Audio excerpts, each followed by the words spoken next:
Good morning. I have a friend who pastors a church out west, and each week for this church that he loves and this church that he leads and cares for, he starts off the week on Monday, usually on Monday, with what he calls a fighter verse for the week. Isn't that neat? A fighter verse for the week. Now, sometimes this is more than one verse, but still, I like the name. And I like calling it a fighter verse for the week. And I so badly want to steal that thinking and that title. I just wish I thought of it first. And so I do want to take from that and say what I want to share with you today is a fighter verse for the week. But think about that word fighter. When I thought about it, I thought, what am I fighting? If I take these verses, what am I fighting? And you know what it is? Why we need a fighter verse for the week? And really, you know what that means. It's a fighter verse for every day in the week. Why do I need that? Why do I need to take one verse and use that each day to fight? What am I fighting? And for me, it's this. I'm fighting my own thoughts. My own thoughts are my worst enemy. And it's amazing to me that as a pastor, you can have a Sunday where you feel like, this is it. Learned so much today. I'm so encouraged. And then you can have a Sunday that you feel like such a failure. And it's amazing to me that in a 7-day period, what a range of emotions you can go through. And that's talking about pastors, but it's true of everybody. Just within a 7-day period, how you can have a mountaintop experience and soon find yourself down in the valley, down in a pit. And you think in the mountaintop experience, now I'm ready for the pit. And when you get down to the pit, you're not ready. And so I think part of that is our own thoughts. How do we end up in the pit sometimes? It's our own thoughts, where we can have thoughts of praise, and then our own thoughts are speaking against us at the next moment. And so when I think about a fighter verse, that's what I think about, taking God's word to fight my own thoughts. And it's just amazing how often your own thoughts can turn against you and bring you down. And that fits scripturally, right? At the end of Philippians, Paul tells us, hey, if there's anything praiseworthy, if there's any encouragement of being in Christ, if there's anything praiseworthy, anything that's noble, anything of honor, think on these things. Why? Perhaps to battle your own thoughts. And so I want to read Psalm 91 today, the whole chapter. And let's use Psalm 91 as our fighter verse for the week.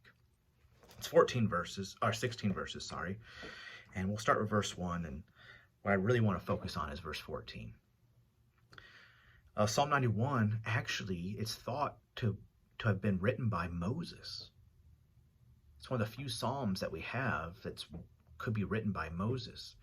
And there's two thoughts about when he wrote this. The first is perhaps he wrote it at the completion of the tabernacle. And you remember the tabernacle would have housed the presence of God. Another thought is that he may have written this while on Mount Sinai as God's presence enveloped that mountain.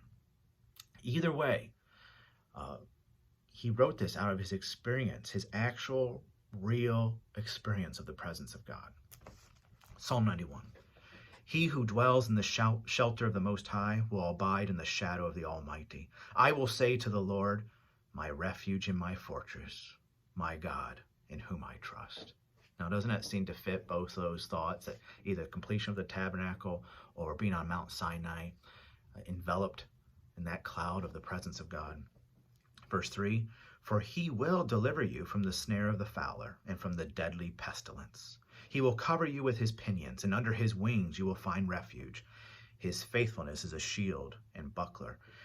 In Luke chapter 13, Jesus looks at Jerusalem and he says, oh, Jerusalem, how often you kill the prophets, kill and persecute the prophets that are sent to you. And then he says this, how often I would have gathered you as a hen gathers her chicks under her wings. And it's thought that that's a reflection of something like Psalm 91.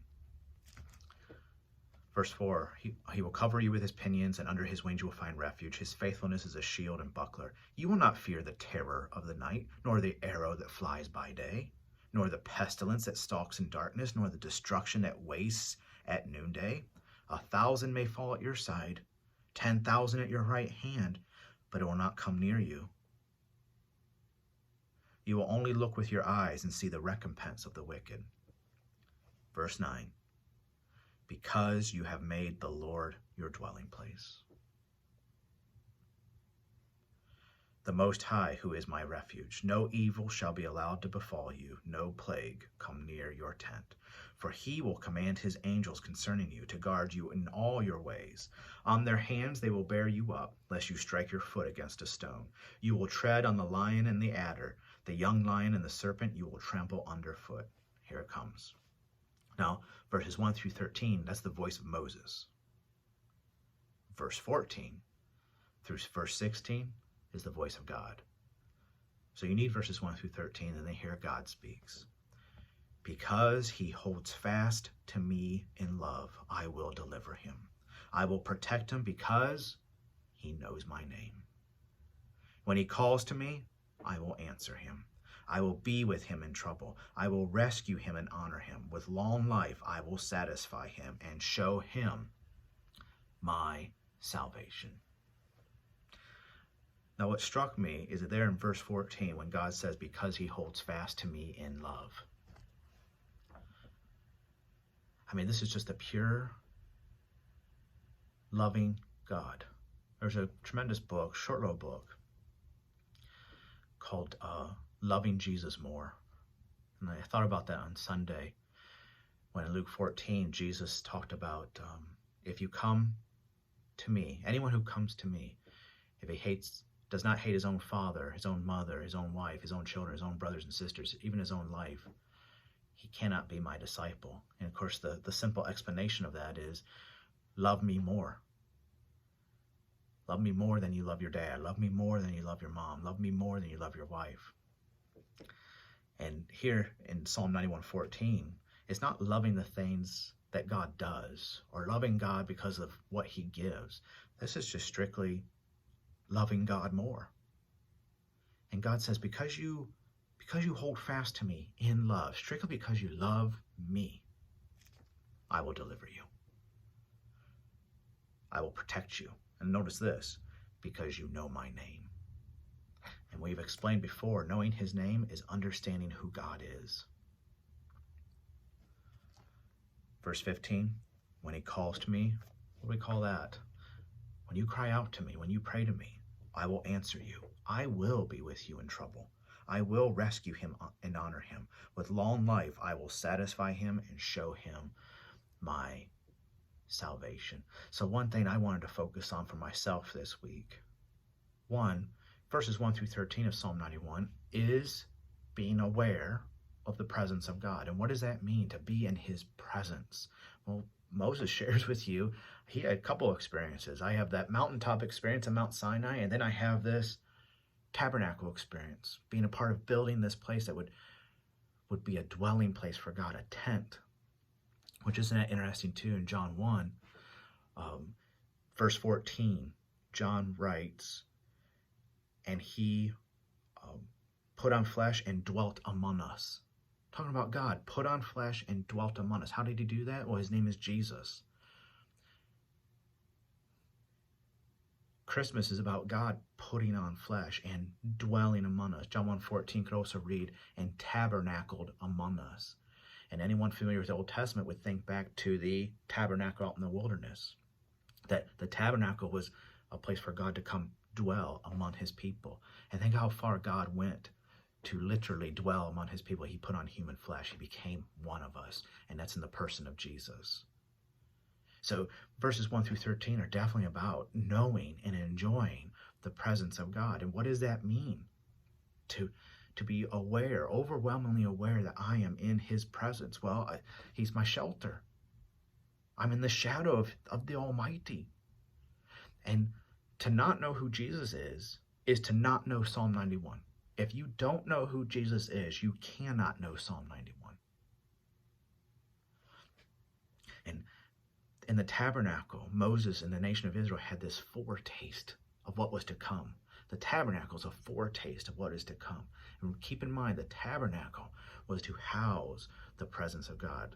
The cloud would descend and you knew God was there. But then, here comes Jesus. He dwelt among us. You could be literally in his presence. You could touch him. John even says that we touched him. We slept where he slept. We ate at the same dinner table he ate at. We were with him. And I'm telling you, it was God himself. And we've lived to talk about it. So there's this desire, this human desire to know God is available to every single one of us in knowing the person of Jesus Christ. To know Jesus is to know God. And the tabernacle in the Old Testament is a foretaste of that. Well, then you hear God say, hold fast to me in love, loving me for me, and I'll deliver you. I'll protect you because you know my name. And again, what's that mean? Understanding who he is. And when you call to me, I'll answer you. But who here does not have that desire to be heard by God? I'll be with you in trouble. I'll rescue you and honor you. And with long life, I will satisfy you and show you my salvation. So I guess my challenge, and it's a way to fight my own thoughts, is to be telling myself every day, love God more. Hold fast to him in love. Pursue that. Pursue the depths of knowing that. And to hear God say, I'll protect you because you know my name. So in loving him more, holding fast to him in love, what do I need to be doing? Exploring the depths of who he is. Coming to understand who he is. And isn't it something, in coming to understand who he is, what's the result in me? I love him more. And so that's how I'm going to fight my thoughts this week. Using this to explore the depths of who he is, understanding who he is. I cannot do that apart from his word. And so in his word, I come face to face with who he is, hearing who he is, deepening my understanding of who he is. And what is so awesome about that is the result of all this is loving him more. And in so doing, what is then a reaction I have? I'm going to hold fast to him.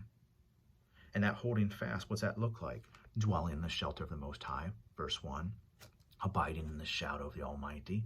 There's the holding fast. But to think, I don't do this out of fear. I do this out of love. Even when things are crumbling around me, when do I do this? Not out of fear, but in love.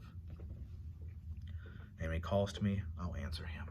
So I hope you mark down Psalm 91. We've scratched the surface of it just in 13 minutes. Go deeper with it. Meditate upon it each day.